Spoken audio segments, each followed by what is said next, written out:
What's up guys, welcome back to another video. और आज इस वाली वीडियो में हम सॉल्व करेंगे ये बहुत ही आसान question, union of two sorted arrays with distinct elements. यहाँ लिखा है कि इजी लेवल का है और ये सच में ही बहुत आसान क्वेश्चन है। 2-3 लाइन का इसका कोड होगा, हम आसानी से इसे सॉल्व कर देंगे। लेकिन उससे पहले आप चैनल को सब्सक्राइब कर देना ताकि हर रोज मेरे को वीडियो डालने की मोटिवेशन मिलती रहे। ठीक है, अब आप देखते हैं क्वेश्चन। दो सॉर्टेड एरे गिवन है, ए और बी। हमें क्या करना है भाई, एक तीसरा एरे बनाना है जिसमें ए और बी जो एरे है ना, इनका इनके एलिमेंट्स का यूनियन होना चाहिए। That's it. और यूनियन का मतलब हमें सबको पता है कि ए और बी में जितने भी एलिमेंट हैं, जो जो भी एलिमेंट पड़ा है, वो सारे अपने तीसरे वाले एरे में आने चाहिए, लेकिन सिर्फ एक बार। कोई एलिमेंट रिपीट नहीं होना चाहिए। दैट्स इट यार, इतना आसान क्वेश्चन है। और बोला है कि सॉर्टेड ऑर्डर में भी रहना चाहिए। ओके, तो जैसे कि एग्जांपल में देखो, 1 2 3 4 5 ये ए वाला एरे है। 1 2 3 6 7 ये बी वाला एरे है। तो इसमें जितने भी एलिमेंट पड़े हैं ना यार, वो आंसर वेक्टर में आने चाहिए और कोई रिपीट नहीं करना चाहिए। तो 1 2 3 4 5 और 6 और 7 ये होना चाहिए आंसर। और यही तो आंसर है। तो बहुत बेसिक क्वेश्चन है, सबको पता है। हम इसको करेंगे कैसे यार? तो फिर आओ एक एग्जांपल उठा के लेके चलते हैं ब्लैक बोर्ड पे, वहां पे इसको बहुत ही आसानी से सॉल्व कर देंगे।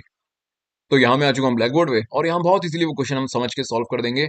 एक एरे वो वाला ले लेते हैं, एग्जाम्पल ए बी, दो एरे गिवन थे, 1 2 3 4 5। और बी वाले में क्या था, 1 2 3 6 7। तो भाई इन दोनों का हमें यूनियन करना है, और हमें पता है कि यूनियन में क्या होता है कि यार सारे एलिमेंट आने ही चाहिए और कोई भी एलिमेंट रिपीट नहीं होना चाहिए। यानी कि 1 2 3 4 5 6 7 ये अपना आंसर हो गया। तो ये हम करेंगे कैसे? अरे यार बहुत सिंपल है। हमें क्या करना है देखो, हमें यूनियन निकालने टाइम दो चीजें क्या हमें ध्यान में रखनी है कि भाई रिपीटिशन नहीं होना चाहिए, नो रिपीट। और दूसरी चीज कि सारे एलिमेंट आने चाहिए, है ना, सारे एलिमेंट्स। तो यही दोनों चीजें तो करनी है हमें। तो यार इसके लिए हमें क्या करना पड़ेगा, हमें देखो दो एरे गिवन है, हमें अपना तीसरा आंसर जो अपना ये यूनियन वाला एरे है, वो भी किसी एरे में स्टोर करना है। मान लो उसका नाम है आंसर वेक्टर। ठीक है, तो यानी कि हमें ए और बी के एलिमेंट किसी डेटा स्ट्रक्चर में स्टोर करने पड़ेंगे ताकि हम इन दोनों का यूनियन निकाल सके। अब इस काम के लिए हमें कौन सा डेटा स्ट्रक्चर बढ़िया रहेगा? भाई यहाँ पे देखो, यूनियन निकालने के लिए हमें क्या चाहिए, कोई भी एलिमेंट रिपीट नहीं होना चाहिए।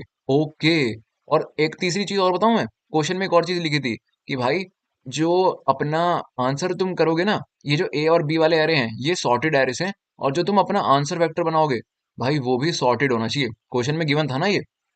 तो ये नो रिपीट और सॉर्टेड को मद्देनजर रखते हुए हमें यहाँ पे सेट यूज कर लेना चाहिए। क्यों? क्योंकि सेट में डिस्टिंक्ट एलिमेंट होते हैं, कोई भी एलिमेंट रिपीट नहीं होगा। दूसरी बात, सेट की प्रॉपर्टी होती है कि वो एलिमेंट को असेंडिंग ऑर्डर में ही सॉर्ट करता है, अब स्टोर करता है। सो दैट शिट यार, कितना आसान हो गया क्वेश्चन। तो हम करेंगे क्या भाई, ए वाला जो पूरा एरे है ना, देखो यूनियन में हमें क्या पता है, तीसरी चीज क्या लिखी है कि सारे एलिमेंट आने ही चाहिए। यानी कि जो ए वाला एरे है उसके सारे एलिमेंट तो आएंगे ही आएंगे, है ना। तो एक काम करेंगे, हम अपने सेट में ए वाले सारे एलिमेंट डाल देंगे। ओके, हमें पता है कि वो सॉर्टेड ऑर्डर में स्टोर होंगे। तो अपने सेट में क्या आ गया अब, 1 2 3 4 5। ओके, तो अब हमारा सेट ये बन गया। हमने क्या किया, ए वाले सारे एलिमेंट बस सेट में डाल दिए और कुछ नहीं किया हमने। चलो ठीक है, अब हमें क्या करना है, हमारे पास बी वाला एरे बचा। तो हमें क्या चाहिए भाई, हमें ये चाहिए कि बी वाले एरे में ए वाले एरे के अलावा जो भी एक्स्ट्रा एलिमेंट है वो भी हमारे सेट में आ जाए। तो भाई इसके लिए हम क्या करेंगे, अरे यार कुछ नहीं करेंगे, एक फॉर लूप लगाएंगे 0 से लेकर बी के साइज तक। और क्या करेंगे, सारे एलिमेंट को सेट में डालते रहेंगे। हैं भाई, सारे एलिमेंट को, हाँ भाई, क्योंकि सेट की प्रॉपर्टी होती है कि उसमें हमेशा डिस्टिंक्ट एलिमेंट ही रहेंगे और सॉर्टेड ऑर्डर में ही रहेंगे। दैट्स इट यार। तो अगर वन जो है, हमने बी को ट्रैवर्स करना स्टार्ट किया, तो आई सबसे पहले वन पे है, तो वन सेट में घुसने का ट्राई करेगा। लेकिन भाई सेट में तो वन ऑलरेडी पड़ा है, तो ये वाला वन सेट में नहीं आ पाएगा। दैट्स इट यार, इतना ही आसान क्वेश्चन हो गया ये। फिर टू की बारी, सेट में टू पड़ा है, हाँ भाई आगे चल। थ्री, क्या सेट में थ्री पड़ा है? हाँ भाई आगे चल। सिक्स, क्या सेट में सिक्स पड़ा है? नहीं भाई, सिक्स नहीं पड़ा सेट में। तो सिक्स इस सेट में सॉर्टेड ऑर्डर में स्टोर हो जाएगा, यानी 5 के बाद आ जाएगा यहाँ पे। ओके, अगली इटरेशन में सेवन, सेवन आ जाएगा 6 के बाद।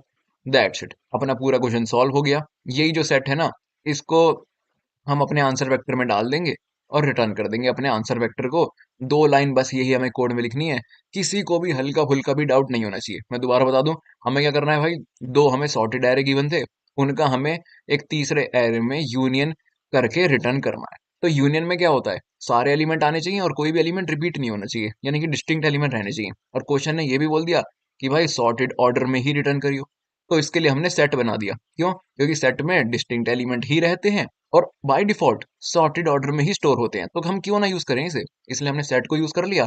और सेट में सबसे पहले हमने ए वाले एरे के सारे एलिमेंट डाल दिए एज इट इज, क्योंकि हमें पता है आंसर में तो वो होंगे ही, सारे एलिमेंट होने चाहिए ना, और डिस्टिंक्ट एलिमेंट पड़े हैं उसमें तो इसलिए हमने पहले तो ए वाले एरे का काम निपटा दिया। फिर हमने बी वाले एरे को ट्रैवर्स करना स्टार्ट किया और उसके सारे एलिमेंट सेट में डालते रहे, क्योंकि भाई हमें पता है कि अगर कोई एलिमेंट रिपीट भी हो जाएगा तो भी वो सेट में नहीं आएगा, क्योंकि सेट में सिर्फ डिस्टिंक्ट रहते हैं। ठीक है, और जो एक्स्ट्रा एलिमेंट होंगे वो अपनी सॉर्टेड लोकेशन पे ही आएंगे, क्योंकि सेट में एलिमेंट सॉर्टेड रहते हैं। तो अपना काम सेट ने एकदम सेट कर दिया। तो फिर सेट को हमने फिर आंसर वेक्टर में डाल दिया और इसको ही हम रिटर्न कर देंगे। दैट्स इट यार, हल्का फुल्का भी किसी को डाउट नहीं रहा। आओ इसको ही लिखते हैं हम कोड एडिटर पे। तो यहाँ मैं आ चुका हूँ कोड एडिटर पे और जल्दी से वही कर लेते हैं जो हमने वहां पे समझा। सबसे पहले एक सेट बना लेते हैं इंट टाइप का, और उसमें एक काम करते हैं, इनिशियलाइज करते टाइम ही ए वेक्टर पूरा पूरा डाल देते हैं। ए dot begin, A dot and. Okay, तो हमारा पूरा वेक्टर ए का ए वाला सेट में आ चुका है। अब हमें क्या करना है भाई, बी वाला वेक्टर डालना है। For int i is equal to 0, i less than, इससे बढ़िया एक काम करते हैं, ऐसे ही डाल देते हैं for int I, data type अपने आप देख लियो बी में, और सारे के सारे एलिमेंट एस में डाल दे। Set dot insert A R R of, नहीं नाम क्या है वेक्टर का, बी। ओके, लेकिन हमने तो ये वाला करा ना। ओके, तो आई।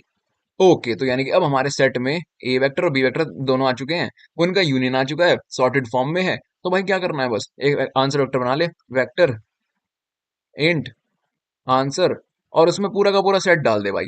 सेट, एक काम करता हूँ यहीं से कॉपी कर लेता हूँ, कंट्रोल सी कंट्रोल वी, ए की जगह हो जाएगा सेट, अरे यार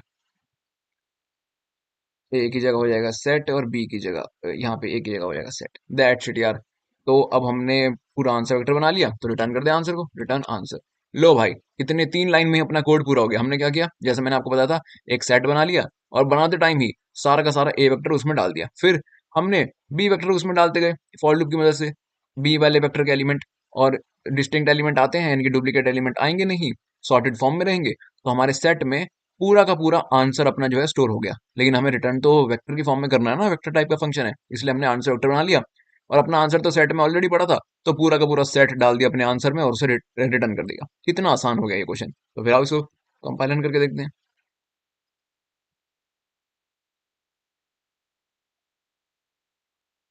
और यहाँ पे अपना कोड सक्सेसफुली कंपाइल हो चुका है। आओ इसको सबमिट करते हैं।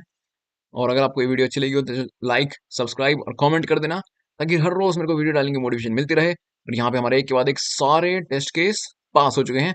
करंट स्ट्रिक हो गई 253 डेज की। मैं मिलूंगा आप सभी वीडियो में, तब तक के लिए बाय।